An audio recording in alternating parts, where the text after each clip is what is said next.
ओं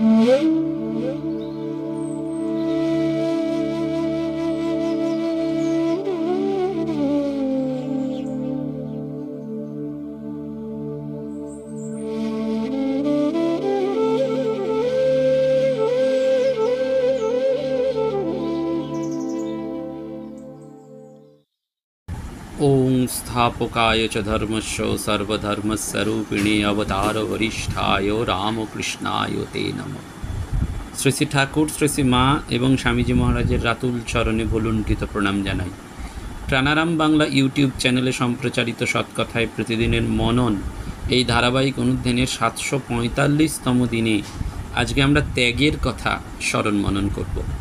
এবং আজকের এই অনুধ্যানের শুরুতেই বলে রাখা ভালো, আগামী 30শে এপ্রিল অক্ষয় তৃতীয়ার পুণ্য পবিত্র লগ্নে শ্রী শ্রী শারদেশ্বরী আশ্রম, যেটি কলকাতার শ্যামবাজারে 26 নম্বর গৌরী মাতা সরণী লেনে অবস্থিত, সেখানে অক্ষয় তৃতীয়ার পুণ্য দিনে রাধা দামোদর লালজিকে যেমন দর্শন করা যাবে, তেমনি শ্রী শ্রী মায়ের জপমালাটি ওই দিন সর্বসাধারণের দর্শনের জন্য সবার সামনে উন্মুক্ত করা হবে। তাই এই জপের মালাটি দেখা একটা বিরল জীবনের ঘটনা।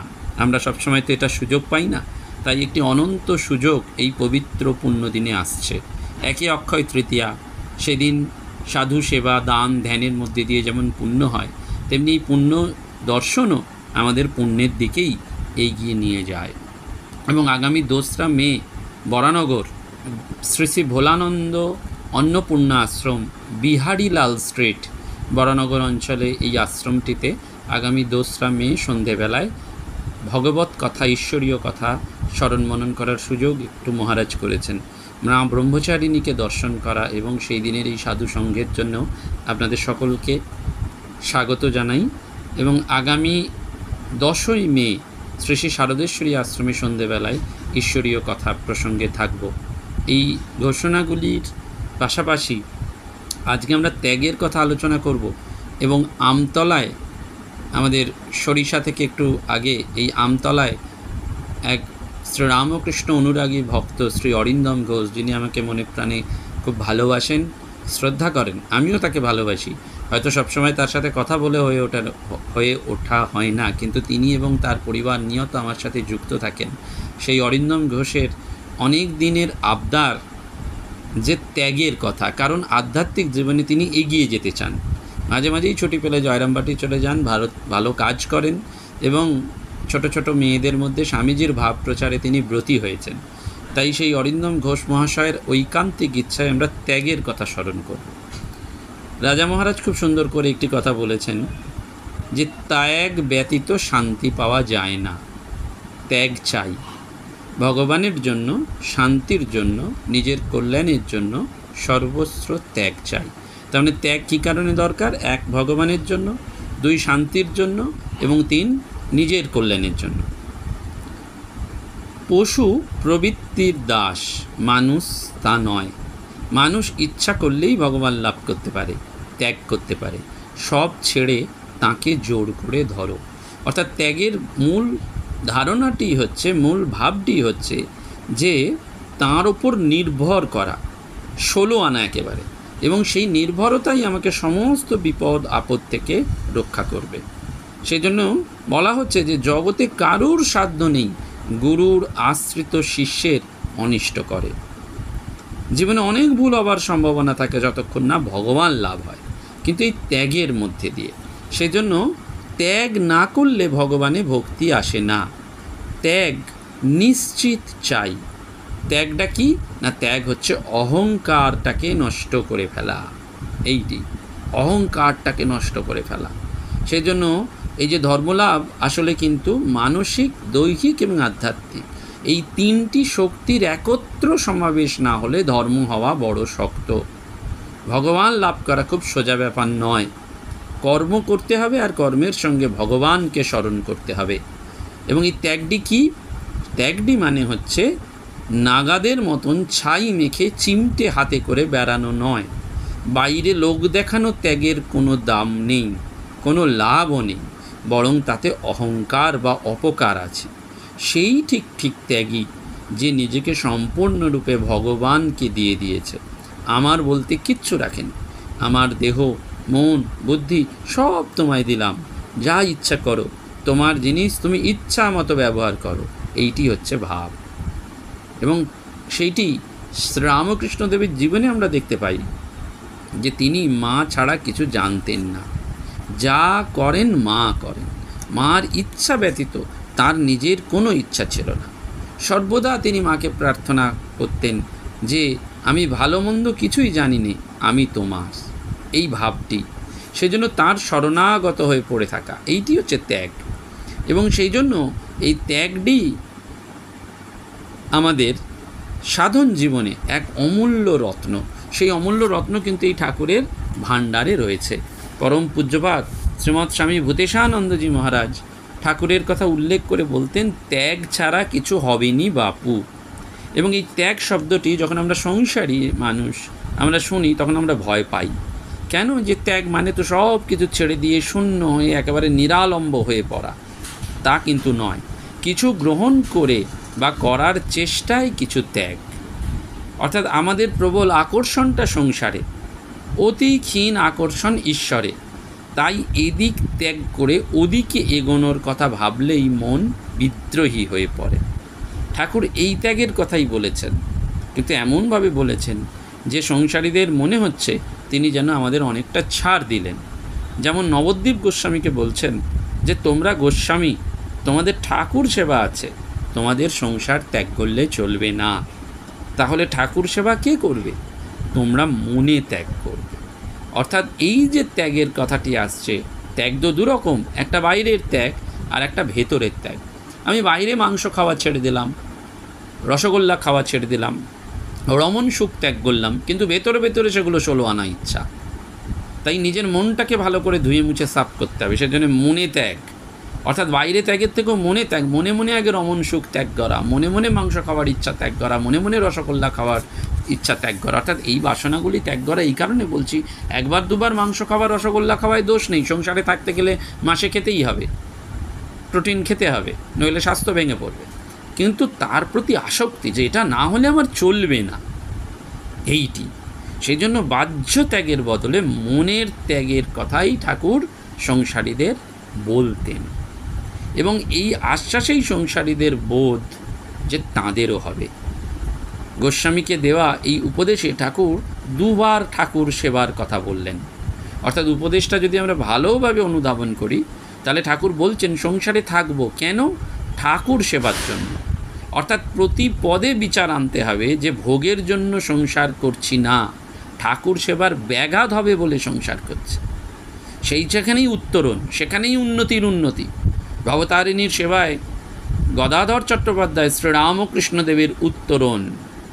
সেজন্য ওই আমরা মনে সংসার আসক্তি ত্যাগ করেছি, কিন্তু নেহাত সংসারে আছি বলে এই কর্তব্যটি করতে হবে আমাদের। সেই জন্য আসলে ত্যাগ মানে সংসারের বাইরে গিয়ে মনটাকে যাচাই করা, এটা পরীক্ষা করা। মাস্টারমশাই তো অদ্ভুত মেধা সম্পন্ন ছিলেন, ঠাকুরের উপদেশ তিনি ঠিক বুঝে নিতেন। তাই প্রথম সুযোগেই তিনি প্রায় 1 মাস ঘর ছেড়ে ঠাকুরের সন্নিধানে এসে থাকলেন। এবং এই 1 মাস থাকাটা তাকে এতটাই এগিয়ে দিয়েছিল যে ঠাকুর তখন তাকে ডেকে বললেন, এখন গিয়ে বাড়িতে থাকো, তাদের জানিও যে তুমি তাদের আপনার, ভেতরে জানবে তুমি তাদের আপনার নও, তারাও তোমার আপনার নয়। পরিণত বয়সে মাস্টারমশাই সেই মনকে যাচাই করছেন। তখন তিনি স্কুলের অধ্যক্ষ, সমাজে এবং ভক্ত মণ্ডলীতে তিনি সম্মানীয়। রাত্রে একটা মাদুর বগলে করে সেনেট হাউসের বারান্দায় বা ফুটপাতে শুতে যাচ্ছেন। দেখুন, এইটি হচ্ছে ব্যাপার। অত বড় স্ট্যাটাস আছে, কিন্তু একটা বারান্দায় মাদুর বগলে করে শুচ্ছেন। আমরা পাচ্ছি না, কিন্তু আমরা এসি রুমে শুয়ে আছি, ঘরের মধ্যে শুয়ে আছি, কারণ আমরা বলছি আমি না শুলে আমার স্ত্রী কষ্ট পাবে, আমার মেয়ে কষ্ট পাবে। এইখানটাতেই আসক্তি। তার মানে এটা ত্যাগ হলো না। মশাইয়ের জীবনটাকে যদি আমরা দেখি, তার মানে আমরা কালকে থেকেই সেটাকে অনুকরণ করব তা নয়, কপি পেস্ট করে ফেলবো, বগলে মাদুর নিয়ে বেরিয়ে পড়বো তা নয়, আমরা অনুসরণ করব। ওই যে বারান্দায় ফুটপাতে শুয়ে আছেন আর নিজেকে নিঃসঙ্গ অনিকেত ভাবনার পরীক্ষা দিয়ে চলেছেন। অর্থাৎ ত্যাগ তো মনে, বাহ্য ত্যাগ তার প্রকাশ। বাহ্য ত্যাগ আসলে কপট আচরণ। সেই জন্য গীতা বলছে কর্মেন্দ্রিয়ানি সংযম্য ইয়াস্তে মনসা স্মরণ ইন্দ্রিয়ার্থাণং বিমূঢ়াত্মা মিথ্যাচারো স উচ্যতে। অর্থাৎ বাইরে সংযম কিন্তু মনে ভোগের চিন্তায় যদি ব্যাপৃত থাকা, তাহলে মিথ্যাচারিতা। রামকৃষ্ণ মঠ মিশনের এক প্রবীণ সন্ন্যাসী বলেছিলেন, কামনার আগুনে বা বাসনার আগুনে পুড়ে মরাচ্ছে সংসারে থাকা ভালো। কামনা বাসনা প্রতি মুহূর্তে জর্জরিত করছে, এটা হলে ভালো হতো, ওটা হলে ভালো হতো। আর বাইরে বাইরে আমরা খুব দেখাচ্ছি ত্যাগ ত্যাগ, হবে না, মিথ্যাচার। বাইরে সংযম কিন্তু মনে মনে ভোগ। আমি বাইরে একেবারে স্বামী স্ত্রী ভাই বোনের মতন আছে, কিন্তু ভেতরে ভেতরে কোনো নারীর দিকে তাকালেই তার সাথে খারাপ চিন্তা, কুচিন্তা, তাহলে মিথ্যাচারিতা।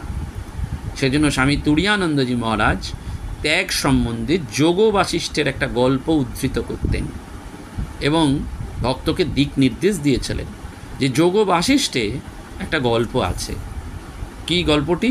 না, কোনো ব্রহ্মচারী নিজেকে ত্যাগী মনে করে সমস্ত বাহ্যিক ত্যাগ করে অতি সামান্য বস্ত্র, আসন আর কমণ্ডলু নিয়ে থাকত। তার গুরু তার চৈতন্য করবার জন্য তাকে বললেন, তুমি কি ত্যাগ করেছ? কিছুই তো ত্যাগ করনি। ব্রহ্মচারী ভাবলেন, আমার তো কিছুই নেই, মাত্র পরিধান বস্ত্র, আসন আর কমণ্ডলু আছে। গুরুদেব কি এই সমস্তই মনে করছেন?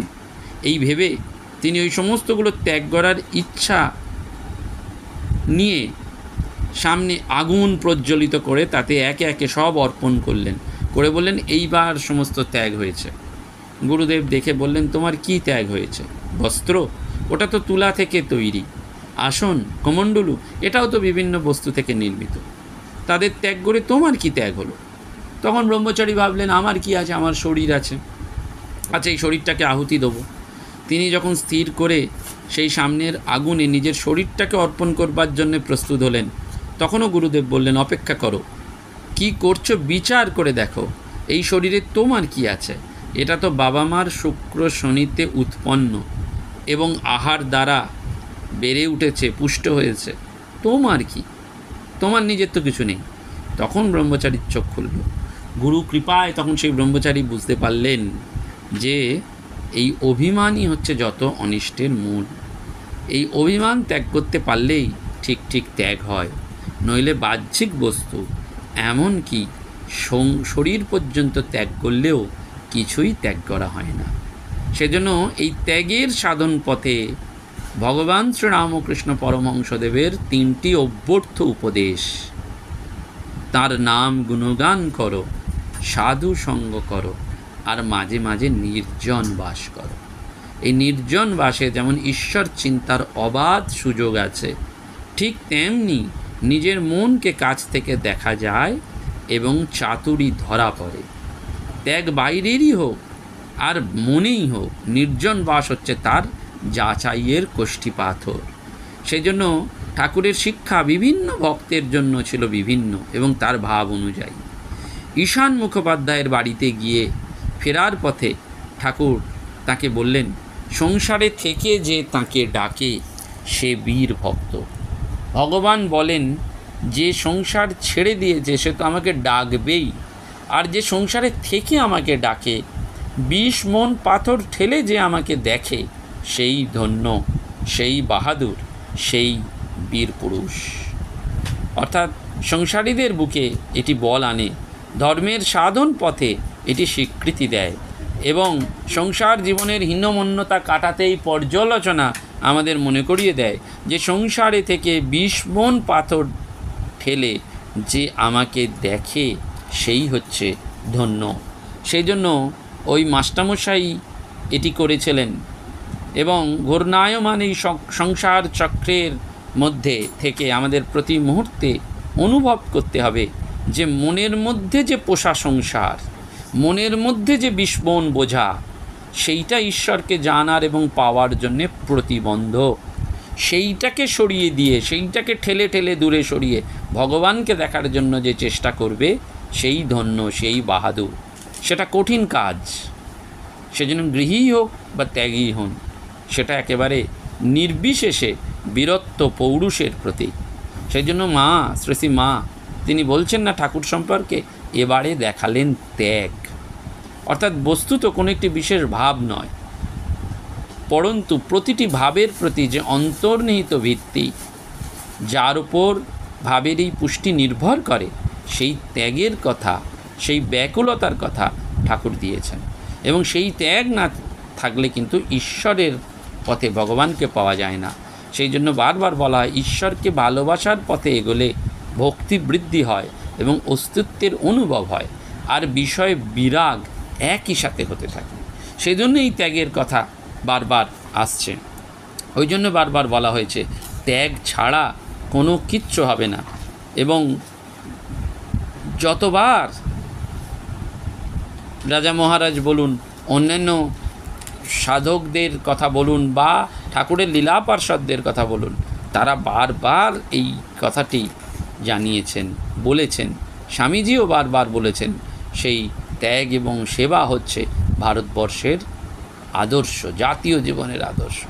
সেজন্য এই দেহে যদি ভগবান লাভ না হলো, এই মন দিয়ে যদি তাকে লাভ না হলো, তাহলে এই শরীর দিয়ে, এই মন দিয়ে কি হবে? এই শরীর মন ধ্বংস হলেই বা আমার কি ক্ষতি হবে? যে কোনোভাবেই হোক তাকে লাভ করতে হবে। সেই জন্য ডিফারেন্ট স্টেজেস অফ ইভলিউশন দরকার মনের ভাবটিকে যত সূক্ষ্ম হতে দেবেন, তত স্থূল জিনিস থেকে আর রস পাবেন না। প্রথম পুজো আরম্ভ করা গেল, কিন্তু কিছুদিন পরে দেখা গেল আপনা থেকেই মনে হবে জপ করা ভালো, তখন জপটা বেড়ে যাবে। আরও কিছুদিন পরে মনে হবে জপের থেকেও ধ্যান করাটা ভালো। এই রকমভাবেই লক্ষ্যের দিকে এগোনো, স্বাভাবিকভাবে এগোনো। এবং এই ideal must never be lowered, আদর্শকে কখনোই ছোট করা যাবে না সব সময়। সেই জন্য এই ত্যাগটি বারবার দরকার। এবং খাওয়া দাওয়ারও এর ক্ষেত্রে ভূমিকা রয়েছে। এবং সাধক জীবনে সব সময় এগিয়ে যেতে হবে। সেই জন্য মনের এই অধোগতি এবং ঊর্ধ্বগতি যেটি রয়েছে, সেটিকে বারবার রাখতে হবে। মনের ঊর্ধ্বগতিতে ঈশ্বরের প্রতি ভক্তি আসে, ভালোবাসা আসে। সেই জন্য সত্যগুণে ঈশ্বরের প্রতি নাম, ভালোবাসা, প্রেম এসব বাড়ে। এই জন্য বারবার ভক্তের জন্য যারা ঠাকুর মা স্বামীজিকে বিশ্বাস করেন, যত মহাপুরুষদের জীবনের দিকে তাকাবেন, তত দেখবেন তাদের জীবনটাই ত্যাগের প্রতি, বিচারের দ্বারা তারা এই ত্যাগ করতে করতে বাহ্য মন জগৎ থেকে মনটাকে তুলে নিয়ে অন্তর্জগতে মন। আর যত আপনি অন্তর্জগতে যাবেন না, তত দেখবেন এই লোকের সাথে কথা বলা, লোকের খোঁজ খবর নেওয়া, এই হোয়াটসঅ্যাপ করা, ফেসবুক করা, লোকজনের সাথে গল্প করা, এগুলো কমতে থাকবে। ভালো লাগবে না, একদম ভালো লাগবে না। এগুলো লক্ষণ যে আপনি যত মানুষকে এই যে প্রতিদিন হোয়াটসঅ্যাপ করছেন, কথা বলছেন, ফেসবুক করছেন, ইউটিউব দেখছেন, এগুলো আর ভালো লাগবে না। কারণ তখন আপনার একটাই মনে হবে যে এগুলোতেও কিচ্ছু নেই, আসল হচ্ছে ভগবান। ওই ঠাকুরের কথা, হরি সে লাগি রহো রে ভাই, তেরা বনত বনত বনি যাই। অর্থাৎ হরিতেই লেগে রাখা, খুব লেগে থাকা। আর বাকি যাকেই দেখুন, যারা ঈশ্বরের কথা বলুন, সে সাধুই বলুন, গৃহস্থই বলুন, কিচ্ছু নয়, একমাত্র ঠাকুর। সেই জন্য অনুরাগ দিয়ে তাকে ধরে থাকতে হবে। হরি লাগি রহো রে ভাই, হরি সে লাগি রহো, অর্থাৎ হরিতেই মনে থাকুক। যদি হরিতে মন থাকে, তাহলে তো আপনি হোয়াটসঅ্যাপ করা, ফেসবুক করা, ফোন করা, এসব দরকার ছাড়া আর করতে পারবেন। কে কেমন আছে, জগতের কি ভালো মন্দ, কোনো খোঁজের দরকার নেই। হরি সে লাগি রহো রে ভাই, তেরা বনত বনত বনি যাই। এই হরিতে লেগে থাকা, এইটি ত্যাগ। অনিত্য পদার্থের প্রতি আসক্তি, সেটি অশান্তি। সেই জন্য অনিত্য পদার্থকে প্রতি যে আসক্তি, সেই আসক্তি ত্যাগের নামই হচ্ছে আসল ত্যাগ। সেইটিকে যত আমরা অভ্যাস করব, অনুধ্যান করব, তত এগিয়ে যেতে পারব। সেই জন্য মনকে সর্বদা কষাঘাত করতে হবে। একটু বেচাল হলেই জোরসে চাবুক লাগাতে হবে, জোরসে ধমকাতে হবে, একটু এদিক ওদিক করা যাবে না। এইটি মনুষ্য জন্মের মূল কথা, যে ত্যাগের দ্বারা তাকে লাভ করা, সৎ পথে, সৎ জীবনের দ্বারা। নমস্কার, ধন্যবাদ। প্রাণারাম প্রাণারাম প্রাণারাম প্রাণারাম প্রাণারাম প্রাণারাম।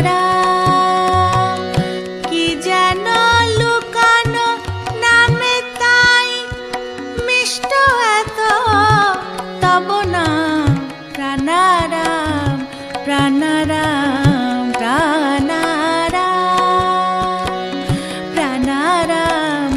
রানারা